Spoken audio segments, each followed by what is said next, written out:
veracruzano está involucrado y preocupado en lo que está viviendo, pues me llama mucho la atención. Por eso, más que una ponencia, vengo a hacerles una invitación abierta a todos los que están participando, a la academia, pero también a los juristas y a cada uno de los ciudadanos que se están conectando, a que colaboren con nosotros. Ahorita en el Senado estamos viviendo un proceso muy interesante que va hacia una reforma judicial, una parte de la reforma judicial. En concreto, sí va a pasar y transitar por el tema de la digitalización de la famosa e-justicia o de la justicia digital, como le quieran llamar, pero otra gran parte viene encaminada a un cambio profundo en el Consejo de la Judicatura que se está discutiendo, en ciertas cambio de atribuciones y sobre todo profesionalización de nuestro gremio, de nuestro sector. Hay algunos que hablan de poder poner como la colegiación como uno de los elementos para que se pueda seguir practicando. Vaya, hay una discusión abierta y en los próximos meses se va a abrir un foro en el Senado de la República utilizando las prácticas de Parlamento Abierto, donde los voy a invitar a todos para que los que quieran participar lo hagan, porque se necesita.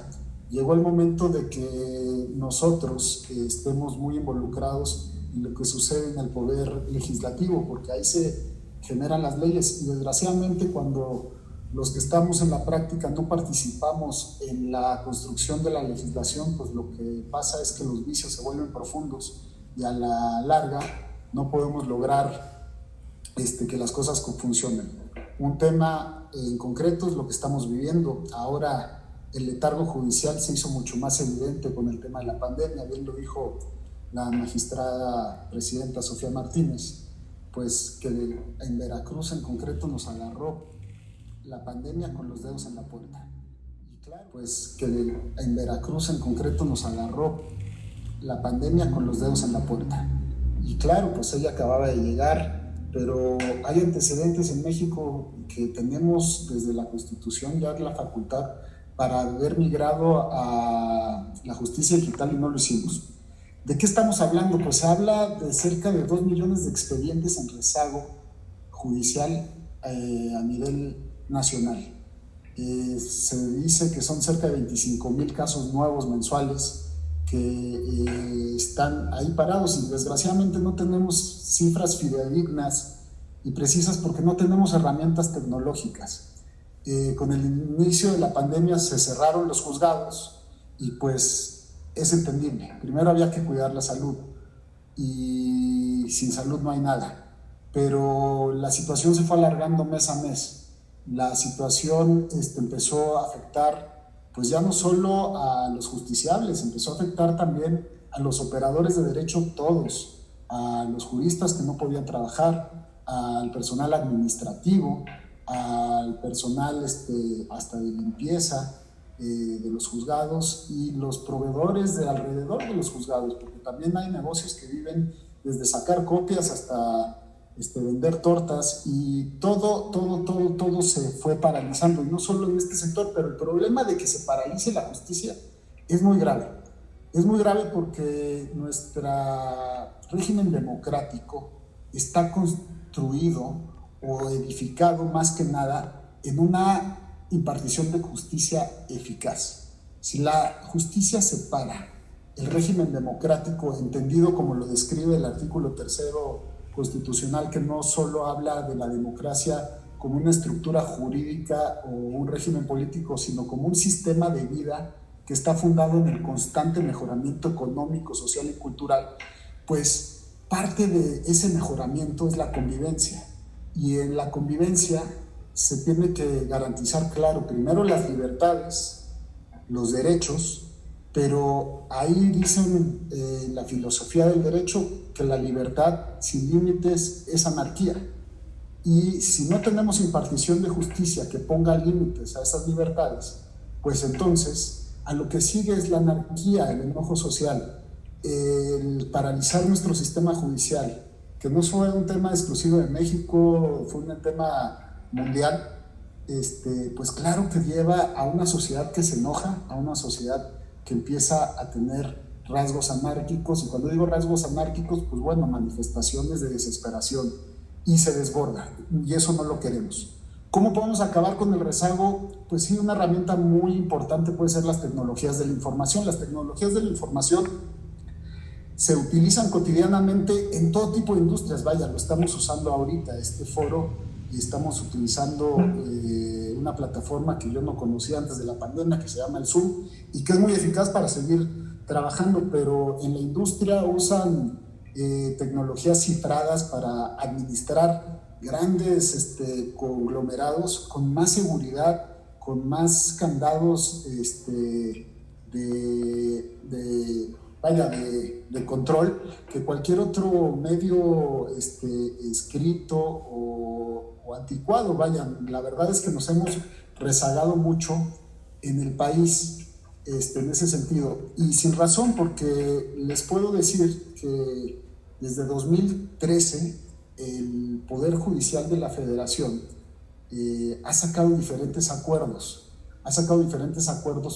que van encaminados a transitar hacia una justicia digital. Hablo, por ejemplo, el acuerdo de la firma electrónica certificada, o la FIREL, y el expediente electrónico. La Suprema Corte de Justicia, el Tribunal Electoral del Poder Judicial de la Federación, el propio Consejo de la Judicatura hacen uso de esa tecnología para poder acreditar, hacer promociones, para poder tener una interacción, y precisamente es por eso que estos poderes federales, ahora que llegó la pandemia, no les afectó tanto.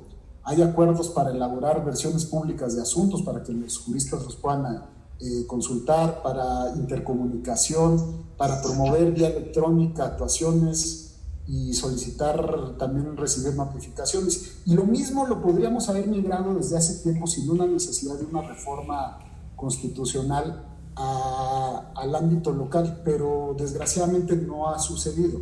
Y cuando digo que lo pudimos haber transitado es porque el fundamento legal ahí está.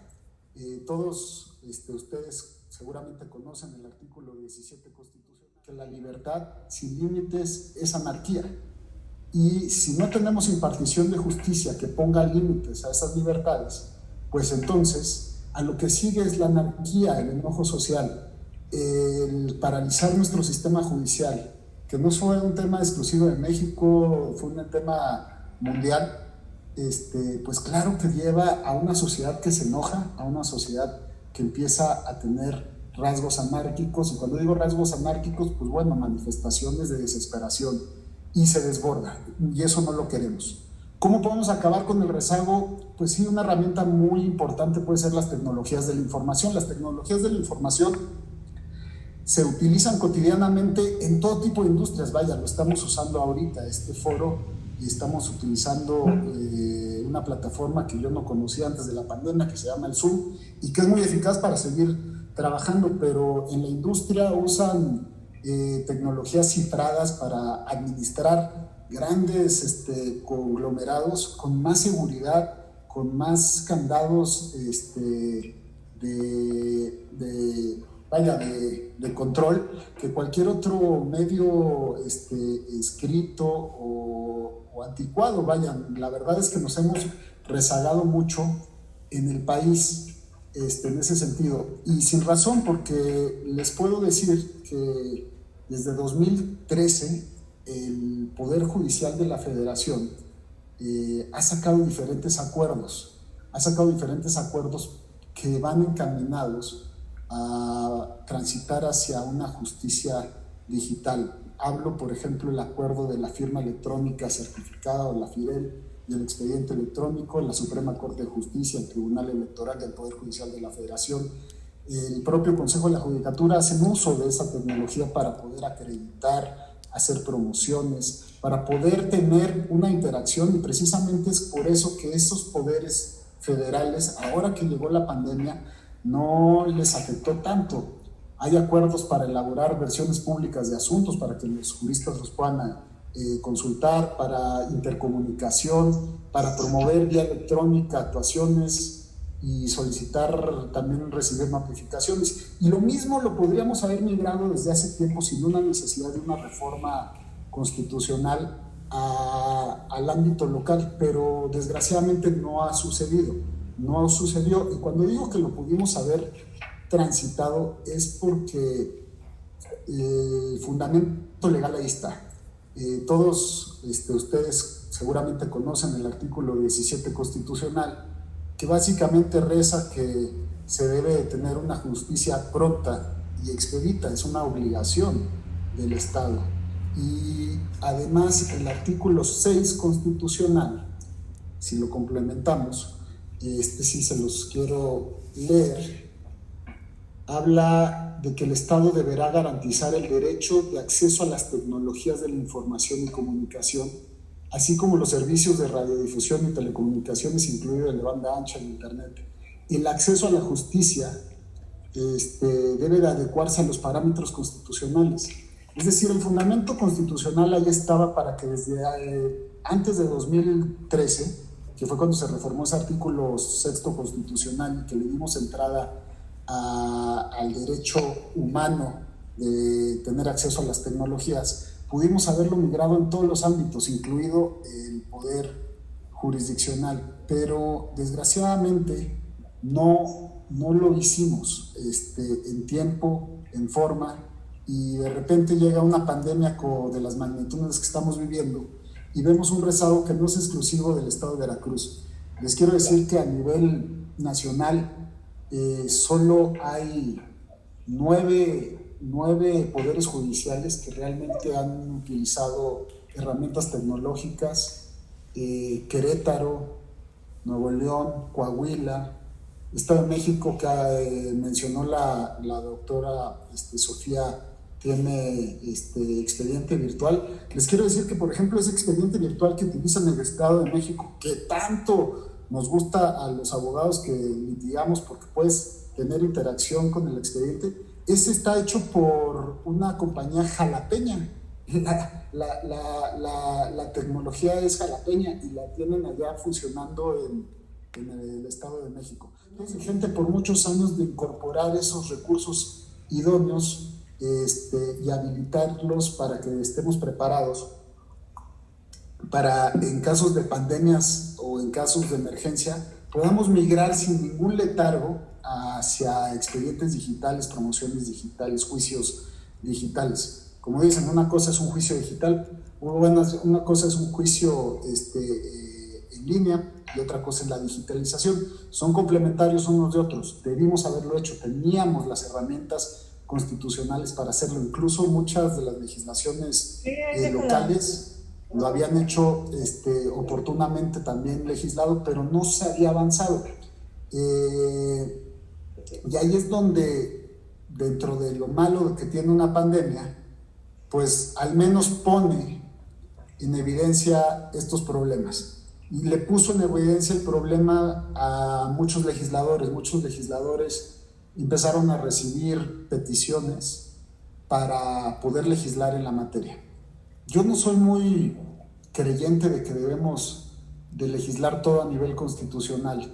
De hecho, creo que se ha abusado en tener una constitución muy sustantiva. Pero desgraciadamente hay ciertos puntos, como es el caso, que cuando no la haces muy expresa la Constitución, las situaciones no cambian. Y este es el caso. Les estaba mencionando que desde 2013 teníamos la capacidad legal y constitucional dentro de la norma abstracta para poderlo regular a nivel local y poder migrar a este tipo de prácticas, y no lo hicimos. No lo hicieron más que 9 estados, 9 poderes judiciales. Entonces, pues entiendo pues los creyentes de la teoría neoconstitucional que dicen que las constituciones deben de ser altamente sustantivas en países como el nuestro para poder lograr el cambio, toda vez que la Constitución ya no se vuelve solo una norma abstracta, sino una norma sustantiva. Y ahí es donde entra la iniciativa que propone Ricardo Monreal Ávila, el senador coordinador de la mayoría de los senadores, que les quiero decir fue recogiendo el sentir de muchos de los otros grupos parlamentarios y presenta la iniciativa. Qué bueno que la presenta el coordinador de la mayoría, porque al menos en la negociación política, pues se allana mucho el camino porque las decisiones en el Congreso y más las decisiones de los cambios constitucionales requieren una mayoría calificada. Y en estos tiempos presentar una reforma constitucional desde la minoría, desgraciadamente seguramente nos las hubieran bloqueado. Pero lo importante es que para que avance, la presentó. Su reforma va enfocada a intentar reformar el artículo 17 constitucional. ¿Qué busca? Busca que se reconozca los medios electrónicos. Se las voy a leer lo que dice. Después de que el artículo 17 constitucional reconoce en su segundo párrafo que la justicia debe de impartirse de manera pronta y expedita, habla en la propuesta escrita: para garantizar el derecho de acceso a la justicia, los tribunales adoptarán el uso de tecnologías de la información y de comunicación en sus sistemas de impartición de justicia y gestión procesal, incluida la adopción de la firma electrónica, la cual debe ser emitida por una autoridad competente. Es decir, en una primera instancia habla de una obligación constitucional para que los tribunales de todo orden de la nación, locales, federales, migren hacia una gestión de impartición de justicia electrónica. Uno de los avances que ha hecho la Suprema Corte de Justicia, que ha hecho el SAT, precisamente es perfeccionar las firmas electrónicas. La Suprema Corte tiene la FIRE, el SAT tiene la firma electrónica. A través de esta reforma o de este texto se busca que se pueda reconocer el uso de esa firma electrónica. ¿Por qué la firma electrónica? La firma electrónica es el primer paso de acceso, el poder identificar quién es el actor y saber que el actor que le estás dando sea precisamente el facultado. Es más fácil falsificar una firma en un documento que falsificar una firma electrónica con todos los candados de seguridad, de cifrado que tiene. Lo hace el SAT para recibir las declaraciones de Hacienda, lo utiliza hoy la Suprema Corte, lo puedes utilizar, consultar resoluciones, sentencias y cualquier otro tipo de información expedida por los órganos jurisdiccionales. Además, en el texto se habla de tener ya expedientes electrónicos que coincidan con los impresos en su totalidad. Es decir, sí, ya eso tal vez va a implicar un costo adicional a los poderes judiciales de los estados, pero bueno, en el transitorio se puede dar un tiempo razonable para que se migren a los expedientes digitales, lo cual se puede ir prorrateando el costo de esa implementación por los siguientes años, y como ya es una obligación constitucional, no esperar otros 8 años a que llegue otra pandemia para que entonces sí nos pongamos las pilas para intentar regular. Otro problema que hay, que se habla mucho del por qué no migrar a los juicios digitales, pues es el tema del valor probatorio que deben de tener la documentación electrónica. Y es por eso que en esta reforma también se intenta meter y salvar ese problema en ese mismo artículo 17. Dice: la documentación electrónica no perderá valor probatorio siempre que exista una manifestación por vía electrónica bajo protesta de decir verdad que el documento digitalizado es copia fiel e inalterable del documento impreso. Este tema del valor probatorio era un tema que varias veces se ha quitado o en muchos juicios se ha derribado con temas cuando tú llegas en un juicio a presentar ciertos documentos electrónicos. Muchas veces te los tildan de que carecen de valor probatorio. Con esta inclusión en el texto constitucional le salvaguardas el valor probatorio al documento que estés utilizando.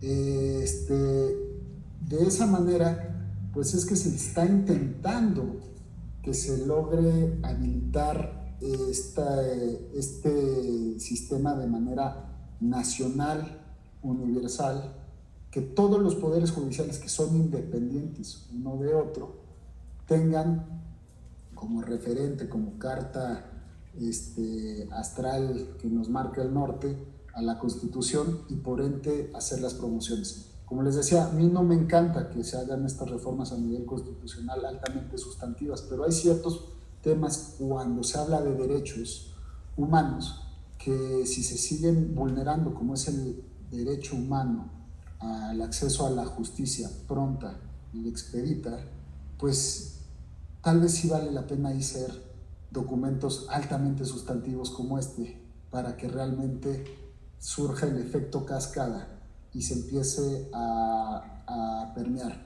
De tal forma que si cambian a un presidente de un poder judicial de un estado a otro, pues desde antes ya hubiera la obligación para entrarle. Es importante señalar también que el tema de migrar a una justicia digital puede acelerar también los tiempos, puede dar certeza, puede dar transparencia. Lo importante para los operadores jurídicos es ver cómo en la implementación no perdemos la calidad del resultado jurídico. La calidad del resultado jurídico es muy importante para todos los operadores de derecho, desde los jueces, pero sobre todo para las víctimas. Y yo creo que se puede lograr. Vaya, es un elemento muy interesante, sí es la Unión Europea.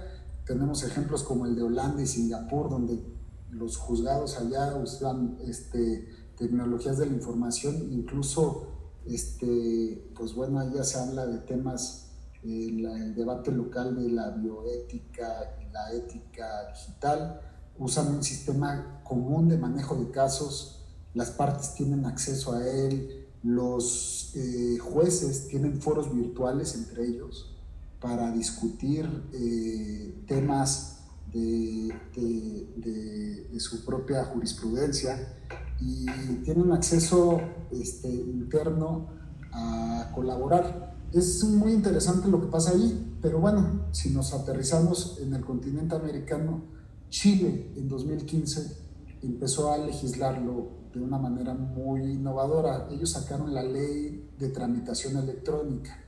Una parte de ahí, que es parte de lo que nos estamos basando en el intento de reforma constitucional, empezó precisamente con dotar a la firma electrónica como un medio fiel para poder acreditar personalidad, y ahí ya también se regula en esa ley reglamentaria las audiencias a través de videograbaciones, la comunicación de las partes en juicio, cómo van a interactuar las autoridades vía la conectividad, las notificaciones judiciales a través de correo electrónico se pueden hacer, y hay una obligatoriedad para que exista un expediente electrónico en todas las instancias.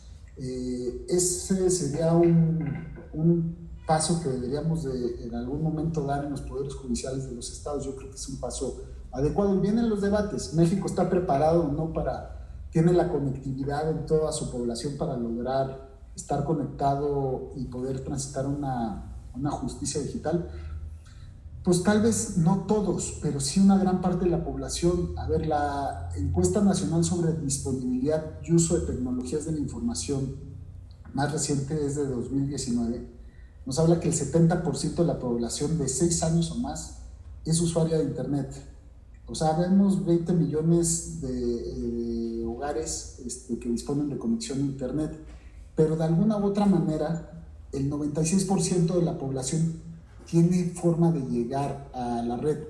Estos temas no tienen que ser obligatorios, pueden ser potestativos, y en temas de pandemia no se tendrían, o en temas de desastres naturales no se tendrían que parar la justicia. O sea, México no está tampoco en pañales en el tema de conectividad como para que sea un argumento suficiente para decir México no tiene la conectividad suficiente para poder migrar a expedientes digitales. Vaya, creo que sí lo tenemos, no estamos tan lejos. La conectividad cada día se hace más barata, cada vez se hace más una forma habitual, y yo creo que no estamos tan lejos del punto donde yo me imagino que en unos 10 años México va a tener capacidad de que todos sus ciudadanos tengan acceso en alguna plaza pública, en algún lugar al Internet. Pero no tenemos que esperar a que estemos al 100% en la conectividad para legislar o migrar a la parte tecnológica en juzgados. Yo creo que es un paso que tarda mucho tiempo. Vaya, lo han visto los jueces, lo han visto los abogados, cuánto nos hemos tardado en migrar al sistema de juicios orales. No es fácil, ha costado mucho dinero, mucho esfuerzo, mucha capacitación.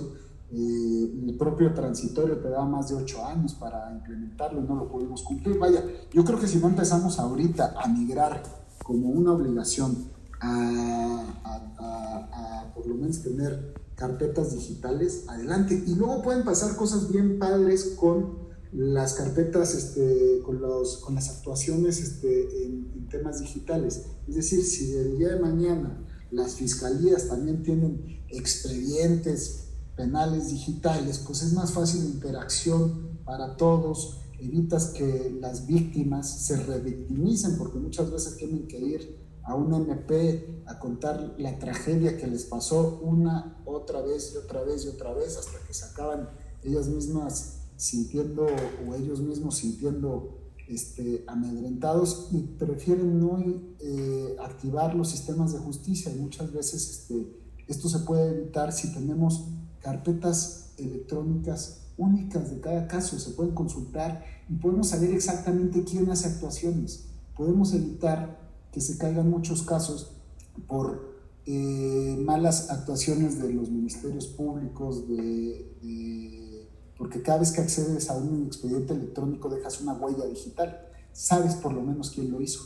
No así con los expedientes físicos. Los expedientes físicos pues muchas veces pueden cambiarse, desgraciadamente lo hemos visto tristemente, y muchas veces desaparecerse, pero con las tecnologías actuales los expedientes físicos dejan un rastro digital. Lo que una vez vivió en la nube es prácticamente, con los candados de las tecnologías actuales, es prácticamente imposible borrarlos. En concreto, bien sabemos que la ley de amparo ya permite en el 103 y el 107 que se hagan las promociones. Vaya, está suficientemente discutido. Yo les quiero decir y cerrar nuevamente con esta invitación. Viene una discusión nutrida, tal vez se va a reformar el 17 constitucional para intentar que esto funcione de una manera más acelerada, pero independientemente los quiero abrir la invitación desde el Senado de la República para los foros que vamos a abrir en fechas próximas, que les haré llegar las invitaciones a través de la Universidad Cristóbal Colón, a través de los colegios de abogados, para que se registren, participen, interactúen, me hagan llegar también sus propuestas, utilicen, pues aquí hay un ciudadano más que está ávido de tener interacción, sobre todo con operadores del derecho que lo entienden, que lo viven el día a día. En concreto, bien sabemos que la ley de amparo ya permite en el 103 y el 107 que se hagan las promociones. Vaya, está suficientemente discutido. Yo les quiero decir y cerrar nuevamente con esta invitación. Viene una discusión nutrida, tal vez se va a reformar el 17 constitucional para intentar que esto funcione de una manera más acelerada, pero independientemente los quiero abrir la invitación desde el Senado de la República para los foros que vamos a abrir en fechas próximas, que les haré llegar las invitaciones a través de la Universidad Cristóbal Colón, a través de los colegios de abogados, para que se registren, participen, interactúen, me hagan llegar también sus propuestas, utilicen, pues aquí hay un ciudadano más que está ávido de tener interacción, sobre todo con operadores del derecho que lo entienden, que lo viven el día a día, que saben lo que cuesta realmente acceder a la justicia. Y yo me ofrezco en esa calidad de amigo, de paisano, de servir como un caballo de Troya allá en la Federación, en el Senado, para intentar cabildear y hacer que la ley federal esté al servicio del ciudadano de a pie. Y si en eso les puedo ayudar, para mí va a ser muy grato, porque si algo me apasiona, algo me gusta, es servir, pero también me apasiona y me fascina el derecho. Y yo creo que los grandes cambios de las naciones, de las sociedades, empiezan no por cambiar una ley, sino por cambiar una mentalidad. Y la mentalidad que hoy, que este tipo de foros genera, es la interacción, la corresponsabilidad. Si nosotros utilizamos estas mismas tecnologías para ahora incidir en las mentes de nuestros legisladores, empiezan a cambiar varias cosas, sobre todo la legislación se vuelve eficaz. Le agradezco de sobremanera a Antonio, a la Universidad Cristóbal Colón, al doctor Luis Alberto Martín, por abrir este tipo de espacios, por invitarme y sobre todo por invitarlos a cada uno de ustedes, porque me quedo con una muy grata sabor de boca de quiénes son los que están aquí conectados el día de hoy. Que haya tenido tanta aceptación el foro quiere decir que el jurista veracruzano está ávido de hacer cambios, y eso me gusta, porque siempre nos ha caracterizado a los jarochos. Sin más, les agradezco y estoy aquí por si hay alguna pregunta, petición o saludo. Gracias a todos. Muchas gracias al maestro Javier Herrera. Javier, muchas gracias.